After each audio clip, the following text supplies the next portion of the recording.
Value creation का काम करते हैं, वो वैल्यू जो हम अपने आने वाली जनरेशन को देना चाहते हैं। आज का एक बहुत ही महत्वपूर्ण प्रसंग आपको वैल्यू देगा कि किस तरह से हम संगठन बनाते हैं, किस तरह से हम हेल्प मांगते हैं, किस तरह से हम एक दूसरे को मदद करते हैं। शर्मा जी आपको इसके विषय में रोचक कहानी सुनाएंगे और आपको एक्सप्लेन करेंगे कि किस तरह से बड़े बड़े काम किस तरह से किए जा सकते हैं संगठन के द्वारा। धन्यवाद शर्मा जी। धन्यवाद गुप्ता जी। सभी कहानी सुनने वालों से मेरे 3 निवेदन हैं। आप हमारी कहानी एक तो पूरी सुनिए, क्योंकि हम कहानी के अंत में वर्तमान की शिक्षाओं का विस्तार करते हैं कि हम वर्तमान पीढ़ी से भावी पीढ़ी को कौन कौन सी शिक्षाएं देना चाहते हैं। दूसरा, यदि आपको हमारी कहानियाँ अच्छी लगती हैं तो लाइक और कुछ कमेंट जरूर दीजिए। तीसरा, ये कहानियाँ अधिक से अधिक लोगों तक शेयर कीजिए। हम बहुत छोटी कहानी बड़े सटीक तरीके से समझाने का प्रयास करते हैं। तो आज की कहानी है टिटहरी और समुद्र की। एक टिटहरी का जोड़ा समुद्र के किनारे रहता था। हर प्राणी का एक प्रत्येक प्रसव का समय होता है, तो उनका भी प्रजनन का प्रसव का जब समय आया तो फीमेल टिटहरी ने मेल टिटहरी से कहा कि एक अच्छी जगह समुद्र से दूर जाकर के हम खोज लेते हैं, वहां मैं अपने अंडे दूंगी, फिर उन्हें सेऊंगी और फिर उनसे बच्चे निकालूंगी, हमारा परिवार आगे बढ़ेगा।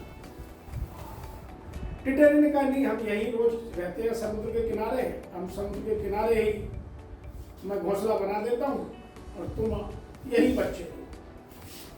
टिटहरी ने उसे फिर समझाया कि समुद्र से लहरें आती हैं जाती हैं, हमारे अंडों को ले जाएगा समुद्र और फिर हम रह जाएंगे ऐसे ही, फिर दोबारा मेहनत करनी पड़ेगी। तो टिटहरी ने बड़े गर्व के साथ टिटहरी से कहा कि समुद्र की इतनी हिम्मत कि मेरे अंडों को और अपने अंदर समाहित कर ले, तुम यही दो। धीरे धीरे प्रसव का समय आ गया।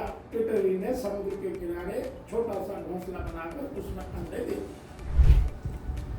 समुद्र में ज्वार भाटा आना एक भौगोलिक घटना है, प्राकृतिक घटना है।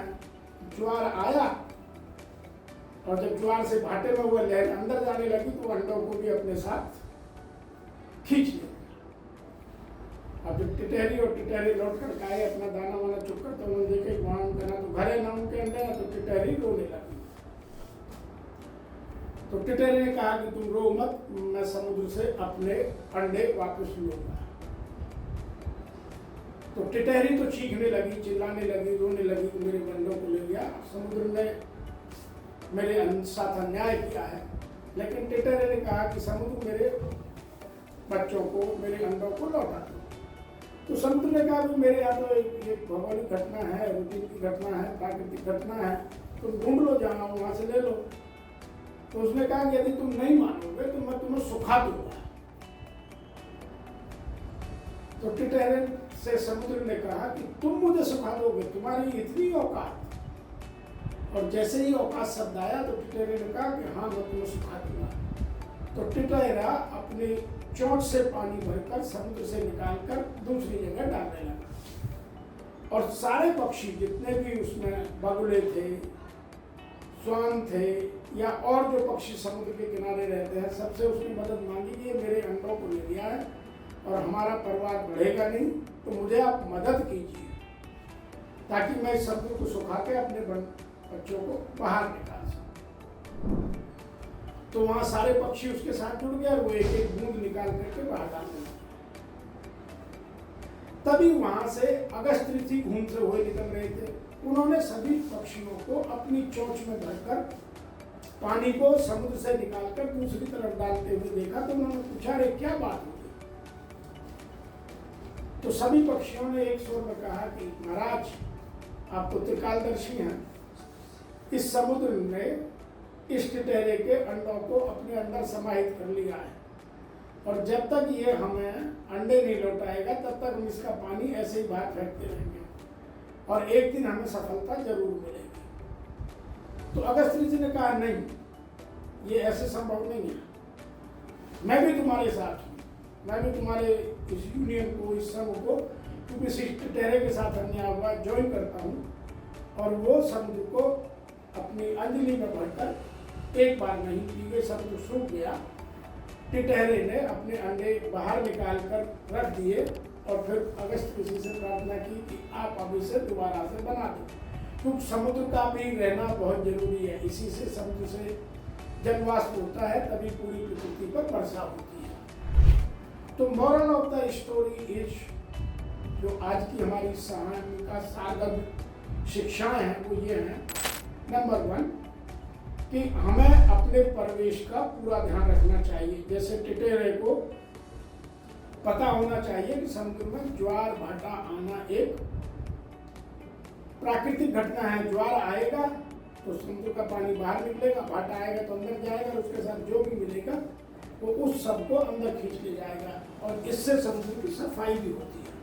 तो पहली शिक्षा यह है कि हमें अपने इर्द गिर्द की प्राकृतिक घटनाओं की जानकारी क्रम से तरीके से होनी चाहिए। दूसरा, समुद्र को भी टिटेरे से ये नहीं कहना चाहिए कि तुम्हारी क्या औकात, दुनिया में कोई छोटा नहीं, कोई बड़ा नहीं। यदि हम ठान लें और लोगों से खुले मन से सहयोग मांगे, कॉपरेशन मांगे और सब सहयोग देंगे, तो छोटे लोग भी बड़े से बड़े काम को बड़े आराम से कर लेते हैं।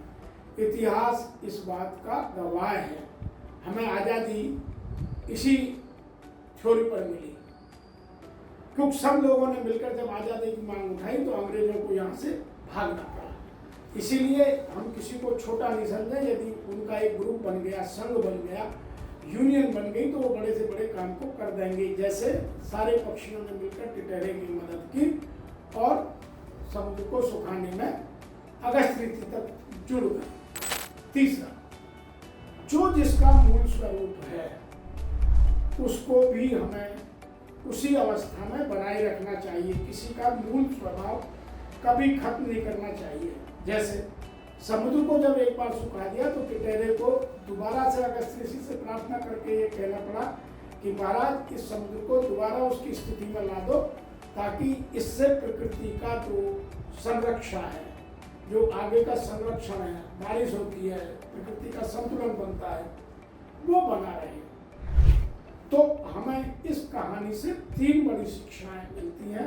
नंबर 1 कि हम अपने आसपास की प्रत्येक प्राकृतिक और व्यवहारिक घटना की पूर्ण जानकारी रखें। नंबर 2, अपनी सीमाओं में रहें, किसी को छोटा या बड़ा ना समझें। जब छोटे लोग बहुत सारे इकट्ठे हो जाते हैं तो बड़े से बड़े लोगों को भी बाहर कर देते हैं। और तीसरा, जो प्रकृति का मूल स्वरूप है उसे हम कभी भी नष्ट भ्रष्ट ना करें, नहीं तो एक दिन ये प्रकृति बेकार हो जाएगी। आज का मानव जो प्रकृति को पेड़ों को काट कर, नदियों को खराब कर या नदियों को समेट कर सारा धन अपने घर में भर रहा है। आज तो हमें अच्छा लग रहा है, लेकिन हम ये भूल रहे हैं कि जो भाड़ी पीढ़ी की संपदा है उसे हम वर्तमान में समाप्त कर भाड़ी पीढ़ी को नुकसान पहुंचा रहे हैं। तो हमें ये तीनों चीज समझकर प्रत्येक कहानी से गुण शिक्षाओं को ग्रहण कर अपने नैतिक मूल्यों को उत्कृष्ट बनाना चाहिए। पुनः इसी आशा के साथ कि आपको कहानी अवश्य पसंद आएगी, आप अधिक से अधिक लोगों को तक पहुंचाएं और लाइक, सब्सक्राइब और कमेंट्स जरूर लिखें। आपका हमारी इस छोटी सी कहानी को सुनने का और अपने नैतिक मूल्यों को ऊंचा बनाने का प्रयास करने के लिए बहुत बहुत साधुवाद। धन्यवाद शर्मा जी। दोस्तों देखो कितना अच्छा संस्करण से और कितनी अच्छी शिक्षाएं शर्मा जी ने हमें सुनाई। धन्यवाद आपको।